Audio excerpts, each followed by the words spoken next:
क्योंकि बेटी मात्र धरोहर होती। जहाँ बेटी मात्र धरोहर होती और करना पड़ता इसका दान।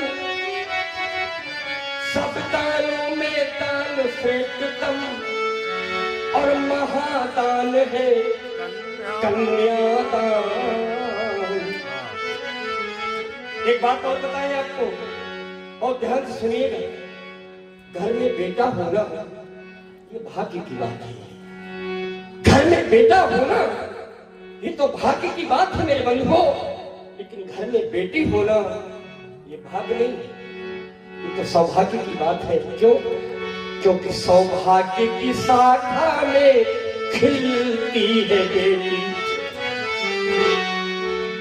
भाग्य अगर अच्छा है तो मिलती है बेटी।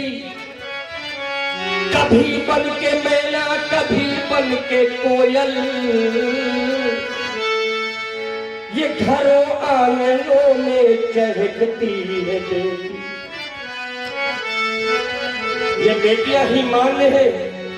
हम कहते हैं ना कि हमारी मान्य है, बेटियां ही मान्य है और बेटियां अभिमान है। और ये बेटियां भगवान का सबसे बड़ा वरदान है। ये बेटियां भगवान का सबसे बड़ा वरदान है। बेटियां घर में हो तो बेटियां घर की पुरानी खिड़कियों को खोलती है। बेटियां घर की पुरानी खिड़कियों को खोलती है। और बेटियां घर में हो तो घर की दीवारें बोलती है।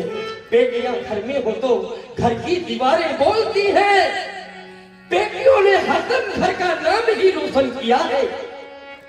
बेटियों ने हरदम घर का नाम ही रोशन किया है। और वक्त पर बनकर के मीरा जहर का प्याला पिया है। बेटियां गाती है तो स्वर के समंदर डोलते हैं। और दादा, हमारे देश में एक ऐसी बेटी हुई है, अब तो चली गई।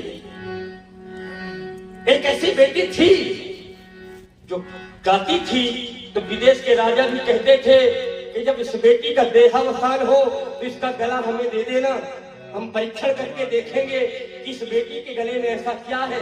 और आप लोग समझ गए होंगे। बेटियां गाती है तो स्वर के समंदर डोलते हैं। और मूर्ख है जो बेटियों को बेटों से कम तोलते हैं। मूर्ख है जो बेटियों को बेटों से कम तोलते हैं। क्यों? क्योंकि बल की काली माँ जौहर की कला दिखला गई है। बल की काली माँ जौहर की कला दिखला गई है। और पति के प्राणों के लिए यमराज से टकरा गई है। पति के प्राणों के लिए यमराज से टकरा गई है। मूर्ख कालिदास ने विद्योत्मा से बुद्धि पाई। अगर विद्योत्मा ने कालिदास को ज्ञान न दिया होता तो आज हम कालिदास को विद्वान कालिदास के नाम से जानते न होते। मूर्ख कालिदास ने विद्योत्मा से बुद्धि पाई और एक रत्नावली ने राज